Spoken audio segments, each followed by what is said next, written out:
Hello, everyone. Welcome to another episode of the Bughead podcast. Today we have Mort. You want to say what's up? What's up, guys? Really excited to be back on Bughead. This is your second appearance. We did an interview with Necrolent when you were still the vocalist. Yeah. Still love them too. Amazing band. Hell really yeah. Excited for their next release. What projects are you involved in right now at the moment? I'm involved in music. Harvest Manipulation has started back up. That's my grindcore band. We've been together for a long time. Finally coming out with music soon, so keep tuned for that. Working with Austin on some more Verdant stuff. Say what's up, Austin. Say what's up. What's up, gang? He's in a few of the videos too. Stan is here. Stan is here, that's fine. Okay. It's my landlord. Say what's up, Stan. What up, Stan? What up, Stan? He's the coolest landlord I've Stan had. is a Stan. Yeah, he's an artist, so he's pretty old, but he gets it. So you also... Oh yeah, a lot more. Yeah, Mort, your solo project. Yeah, so I've been working on finishing up the Mictain arc, which will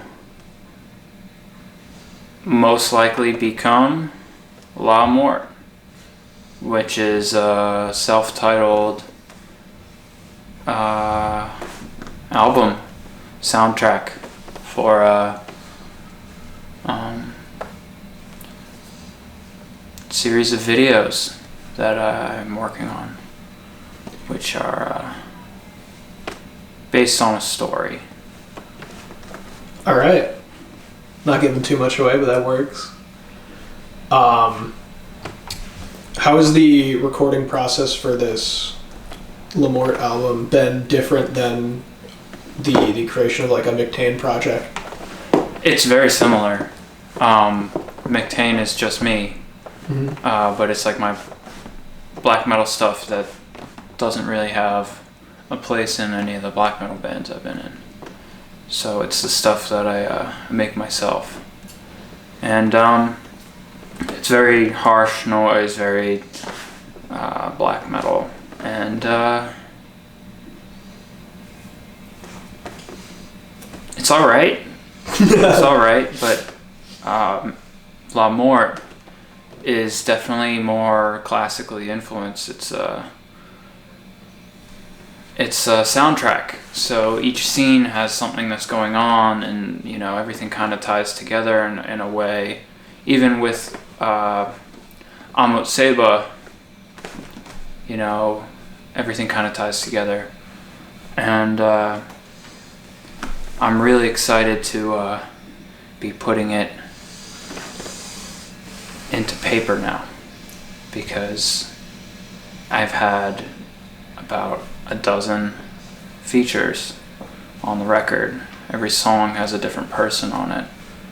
Like last time you and I filmed together, there was Neil from PV working on track 2, 1 or 2, I haven't decided yet, depends how the filming process goes. And that song is my favorite personally.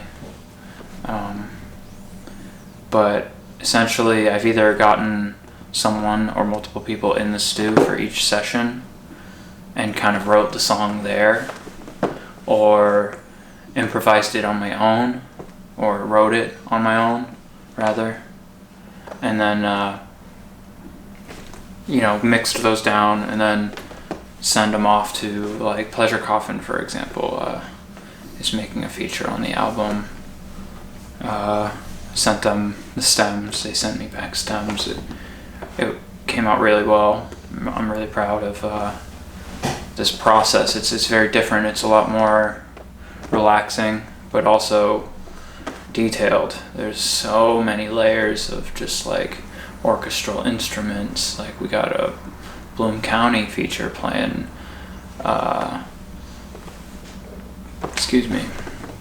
saxophone. No, it's actually an oboe. It's a bass oboe feature and a solo. Very noisy, but that song also has Harvest Manipulation's singer on it, playing upright bass, hard pan, so there's like harmony. It's really cool. It's not like anything I've made before. All right. It's a long-term thing. That's the main difference. Mictain, I get in there and make the whole 3 songs in 12 hours, in and out of the studio, and then mix it for like a week and then drop it. It's a very manic process, whereas Mort has been slow, tedious, a lot of thought and writing, and it's a completely different process. So you said that this is gonna be like it's gonna be a soundtrack for a series of videos. Do you want to go into what your plans are for those videos at all? Well, I have a handful of people who are interested in helping me with it, but I have a handful of people that I'm looking to ask. You are one of them. Thank you. You know, and Christy from Clockout has taken all the photos for the cover and stuff. I plan to take more when we do more scenes, but so he's definitely going to be on the team with us, and everyone else is kind of just like waiting for me to call the shots at this point, and it's a process. I got a lot going on now, right? I got to make this next Necrolin album really tight with them as well. So that's another thing, you know, producing that. So, and the new music album. We're demoing a bunch of stuff and fleshing out an album. So there's a lot going on that slows down the process. But you do a lot of the recording, a lot of the mixing, a lot of the mastering of the underground music scene out here in Worcester. Do you want to go into your recording process and some of the bands that you've worked with? Well, I worked with Mort and Necrolin, Matriphagy, Wretched Inferno, and a bunch of others. A lot of noise acts. Like I've recently recorded with Chuck Stake from Mutual Aid Records. We plan on releasing a little collab as well. And usually what I'll do is I'll set up the recording session based on the style of music, and go about everything, you know, recording wise, especially drums. I love drums. The studio we record in is great for drums. Everybody swears by that spot. But then I'll usually, you know, after the recording is done, I'll have my own mix of it that I'll, you know, bring to Colin from Music and Half Mast and Roach, and have him give me some advice, you know, extra ears, especially Austin over here. Like, he's doing a mix of our collab right now, and you know, I'll have them listen to it, make little tweaks, and we all kind of work together on nailing down that upside sound, that you know, Worcester sound that we all have. It's a very important part of the process. I'll obviously have the artist I'm working with do mix sessions with me as well. Get everything to sound how they want it. What was your initial introduction to the more noisy, atmospheric, experimental side of metal? It was just straight harsh noise. Cold Spring Hollow, my friends, Cam and Mason from Aphasia. I met Cam at college, and they introduced me to Mason. And the two of them started coming to the early Upside before we moved to the spot you were at, about 2017, 2018. And they started making noise music out of the studio. I was recording them, and we were just hanging out and, you know, making music It was cathartic as fuck. And then they were like, you need to come to a noise show. You've never been to a noise show. And I was like, no, I've just discovered noise through y'all. And I saw Scald Him, What's Now Matriarch, and a handful of other artists from Cold Spring Hollow. And it just melted my brain. And I turned into I became obsessed. And then a lot of the bands that I had already liked, like Full of Hell, for example, made a lot more sense why they sounded so sick.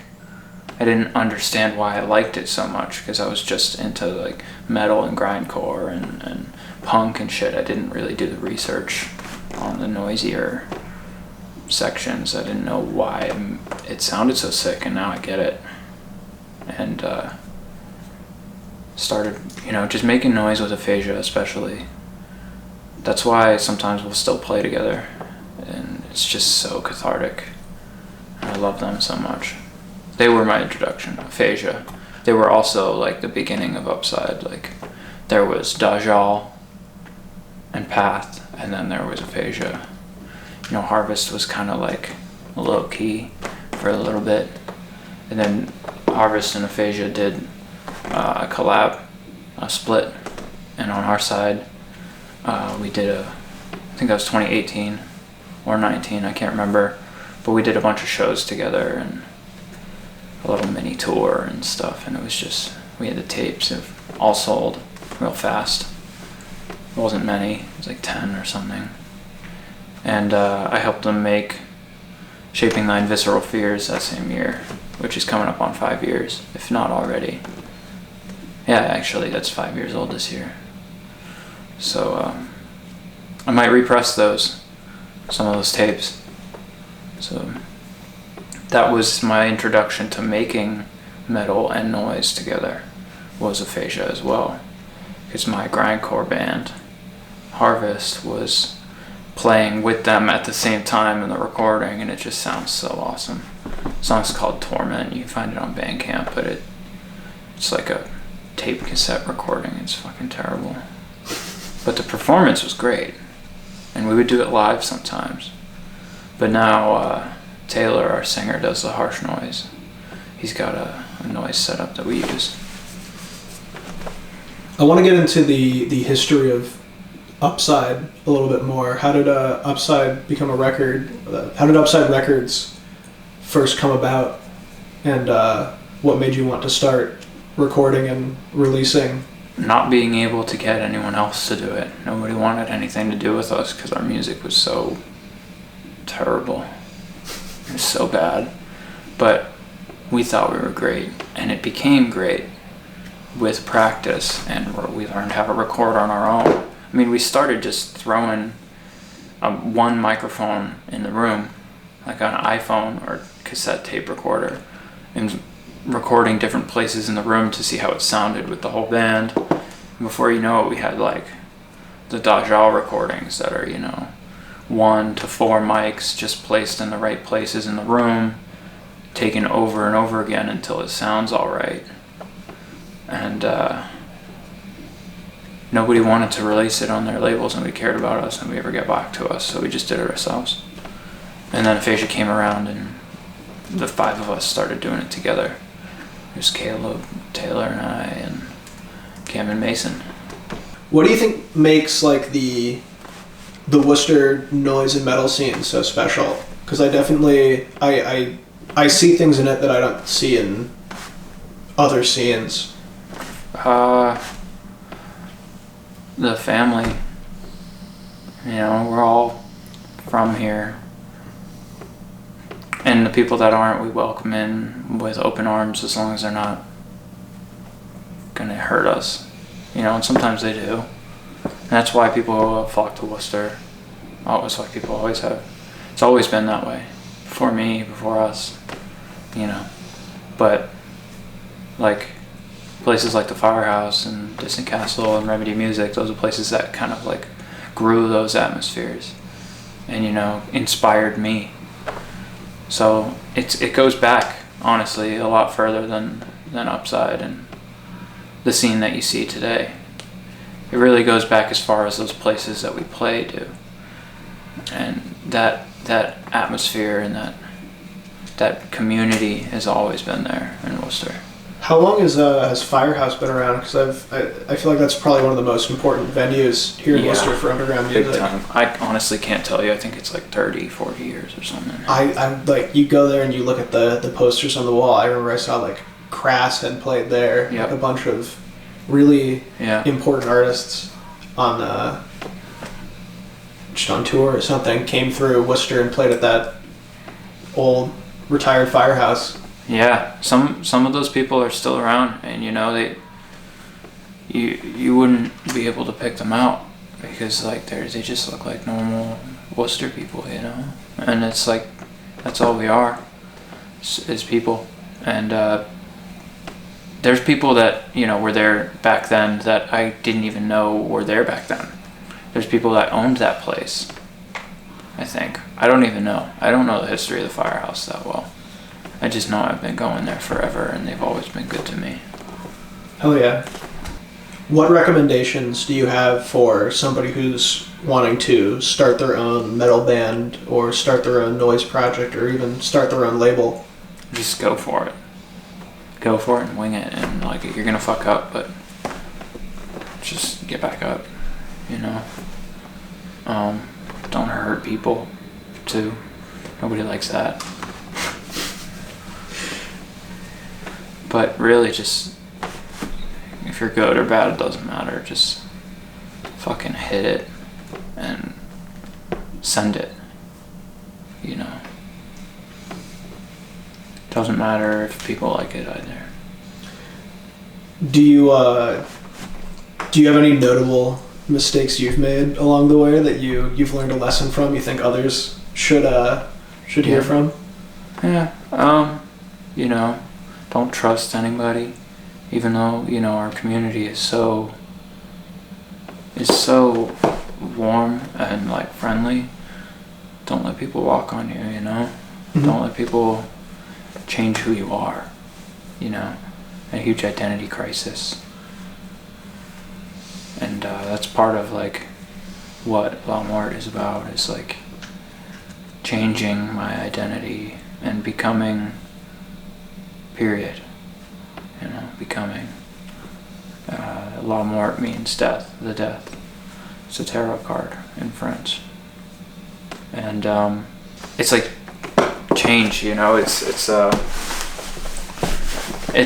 feminine, whereas Mictain is very masculine.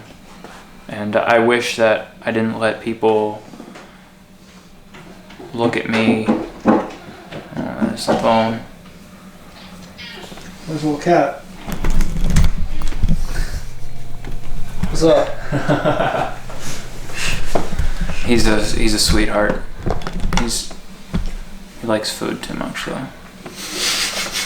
Sounds like a cat. Yeah.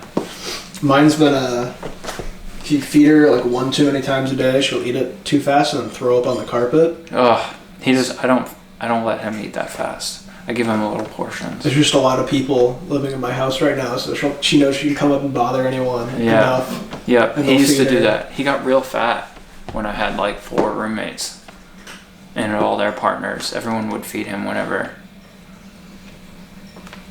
He meowed. He would just look like, I'm starving. Feed me. And it's just like, run around and play or something. He loves to play. But he gets bored, and when he gets bored, he wants to eat. He just sits there and meows, knocks over his bowl. Yeah, when I get bored, I want to eat too. That's relatable.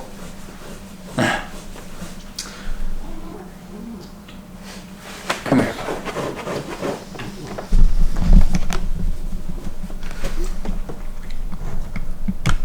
His mat is normally here. Oh, we just short his habitat. I moved it over there to make some room for us. But yeah, don't let people walk on you. Don't let people change who you think you are.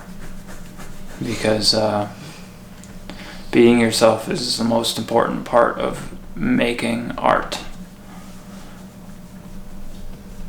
All right. That's good advice. Yeah. That's really good advice. You also do a lot of visual art. You paint. We did a group show at like a graffiti shop together a long time ago. Yeah, we did. That was crazy. I wasn't I had a recording session that day, so I was really stressed out and I was running around, but I did have my art up there. How long have you been painting for? I've been painting as long as I can remember, but I've been painting like there's a piece behind you above that altar that is like super old. I probably was about maybe 8 years old when I made that one. It says on the back "The Mountain," which is the name of the song that you recorded us writing. Oh, damn. And it's crazy that that one's just hanging up right behind you. That one's super old. But then I have like, when I really got into like oil and acrylic work, it is around the same time I started Mictain, because I was going through a period of like self-initiated isolation, and I had a little bit of a mentee bee, and just tried making a new style of abstract art. And if you want to take some pictures, I can take those down for you. It's the my self-titled, not my self-titled, it's that one's Mort, the one with the octopus, and the one at the top is Something Blackened, or Vixney Aldrew, my first record. There's a song on there called Something Blackened, which is the title of the painting. A lot of people told me it looks like that one scene from Berserk, where the like moon drips down or whatever. And oh, you're right. Yeah. Huh. But I hadn't watched Berserk when I made that painting, but it does look like that. And then the other one is the entire painting of Mort, which right now only has, as we're filming, it only has half of that out. Part 1 is the top half of the painting, part 2 is the bottom half. That'll be coming out soon. Have a couple of songs in the works. That'll probably be the last Mictain solo release. I might have self-titled Mictain afterwards, but I don't know, because I'm kind of like really into Mort right now. I really got to finish that fucking project, but I at least got to finish the album, and then I can work on the filming. But that's like when I'm feeling like having a mental breakdown, I go and record Mictain. So I have a couple songs that I have recorded, but they're not enough to be the other half yet. Gotcha. That's got like a couple stories that go along with it. There's one right now that you can find buried in my website. All those fucking hidden doors and hidden pages and shit. Do you have a lot of like written work or just like hidden work kind of out there but not right in the public eye? Mm-hmm. Yeah, there's a handful of it on my website. There's some weird shit on there too.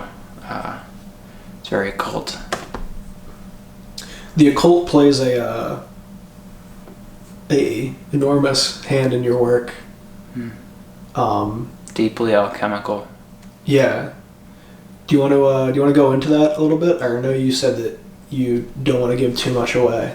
Yeah, I don't like to talk too much about my alchemy and my magic, but other than with the people that are directly involved in it, obviously for my own sake and for others, but I do a lot of planetary magic to go along with my music and my art, and it all reflects like my inner alchemy and my my spiritual path. The Sephirot is a huge part of all my art. And like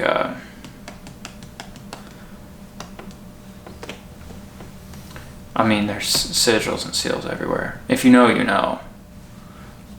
If you don't know, if you click in the right places on the website, it'll lead you different places that you can do your research. Is that the Upside website, or is this a separate website? That's the Upside website. There's a lot of just like basic label stuff on there, but If you dig around a little Austin's bit. pulling it up already. That one's not going to be up there much longer because today Guillotine dropped, which is Kate's single. So we're going to be planting a little bit of information on what that's about. All right. But I haven't put it on the website yet. I should have already had that up, but her and I are lacking on that because we've been doing music the last couple of days. And she did a feature with Metriphagy, which is coming out soon.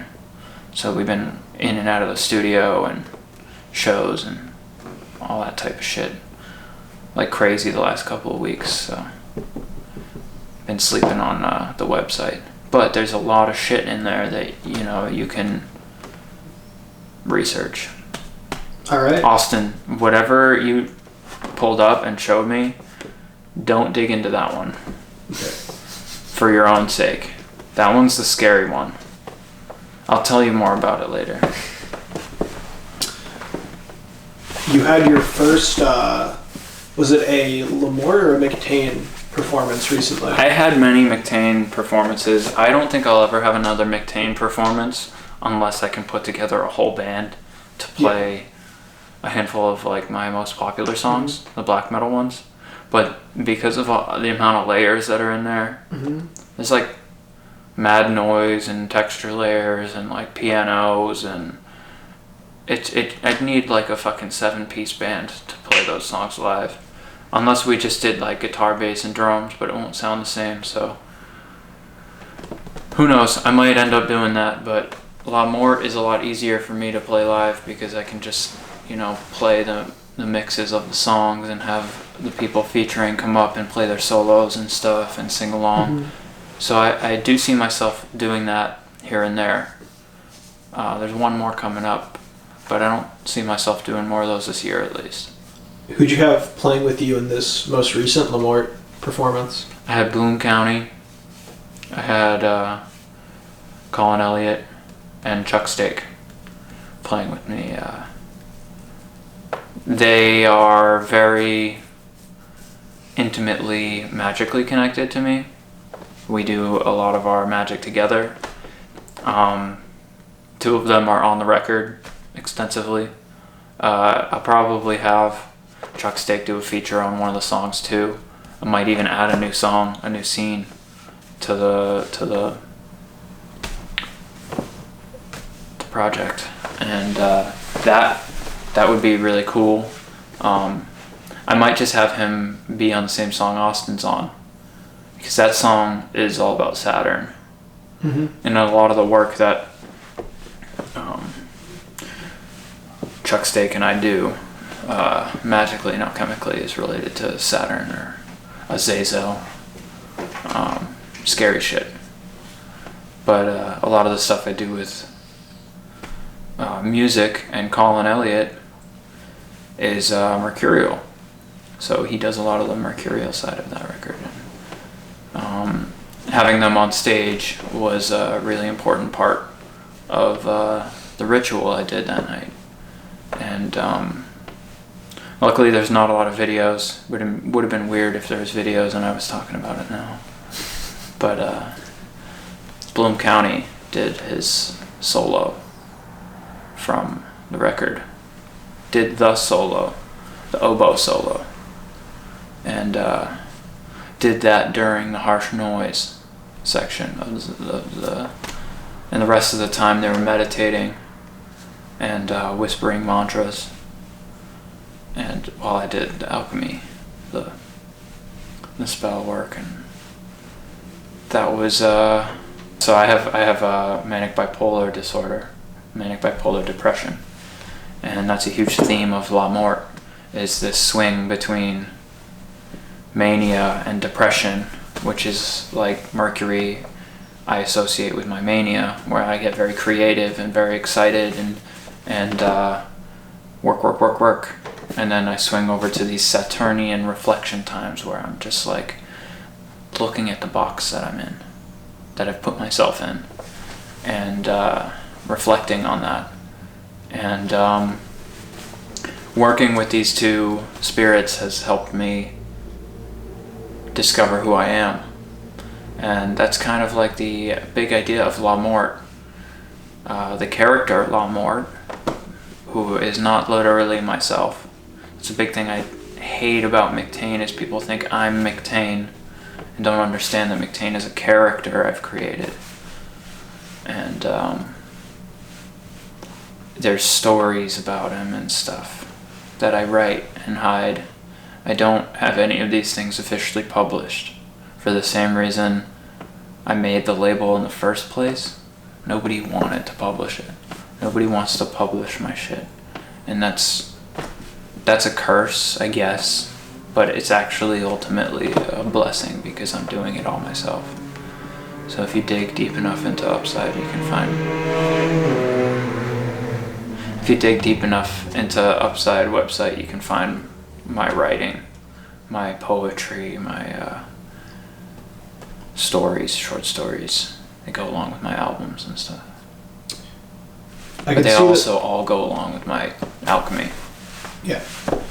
I think in music, more so than in a lot of other art forms, because you are the one performing it, it's a lot harder for some people to understand that, like, sometimes the music is coming from the perspective of a character that you've made, mm-hmm. as opposed to you yourself, because a lot of probably most commercial music is supposed to be made from like the perspective of the artist, whether or not they actually wrote it themselves. So I see where you're coming from with that frustration with people thinking you're Mictain, because I don't want people to think I am La Mort, because even in the series of videos, and if we do the play live, like, I won't play La Mort. La Mort will be played by Kate, probably. La Mort will probably be played by someone else, because I will be playing, or someone at least that looks like me. I don't have hair anymore, you know, so I might need someone else to act the part, but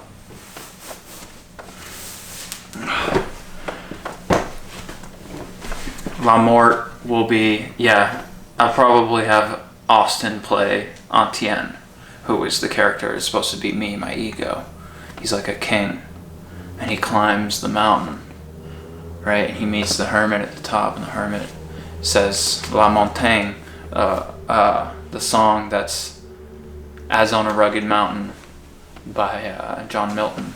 He recites that, and then says a Buddhist piece about vigilance and negligence, and a hole appears, and he calls out, "Beast."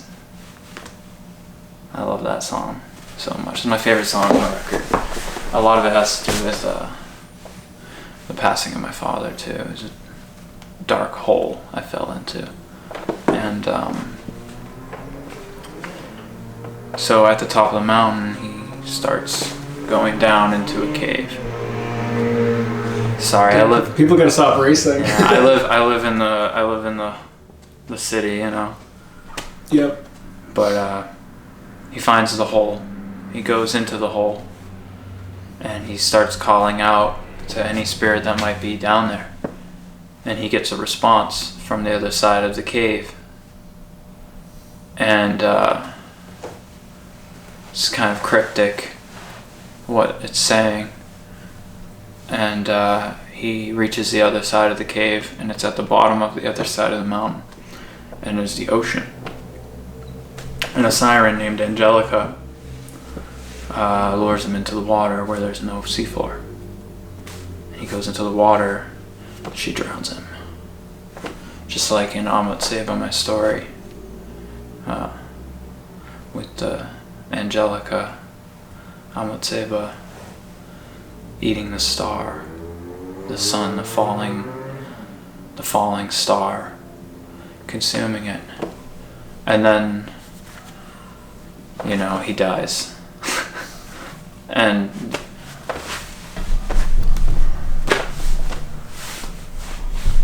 regicide, and then death, a lot more.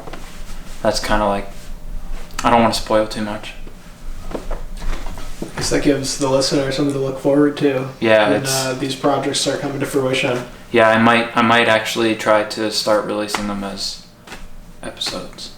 That might be the way to do it. Yeah. Yeah. Start with the first song. Start, a month later, or whatever. Take my time. Do you have anybody that you want to shout out? Beneath Purgatory. Frozen Massacre is coming up, and I wouldn't be able to do it without them. Logan is a godsend, and we've dedicated the whole thing really to Jeslyn, the original member of Beneath Purgatory. So 5 years, self-titled, Beneath Purgatory. I'm not spoiling anything for Frozen Massacre, that's all I'm saying. Go listen to self-titled. Listen to it religiously. And Metriphagy, because Devin and I go back to the early Harvest days, and without him we wouldn't have made the songs as cool as they are, at least some of them. He helped us learn some early stuff when we sounded like shit. He's kind of like the trigger to making us sound good. So shout out Devin, I love you, and your music. Obviously Austin from Mark Verdon sitting here. He's helped give him a nice little What's up, gang? I wouldn't be able to get as much done as I do without him. He's an amazing worker, and he picks up on the shit that we make work, and he does it right. A lot of people just kind of like throw it away, all this like subtle stuff. And Colin Elliott, Electric Skeleton, everyone from Electric Skeleton, Baldwinville, Ruby Gruesome, everybody at X, I love you so much. And I wouldn't be here without you guys. And obviously Bughead Media, fucking Thank you. godsend. I love you guys so much, and what you're doing for our community is like so important. And it's I appreciate it. I've been waiting for someone to actually document the things that we do, and it's about time. All right. Sick. I guess that's a wrap then. Yeah. Thank you for listening. Thank you so much. Tune in next time for the Bughead podcast, whenever that is. And we'll catch you next time. Peace.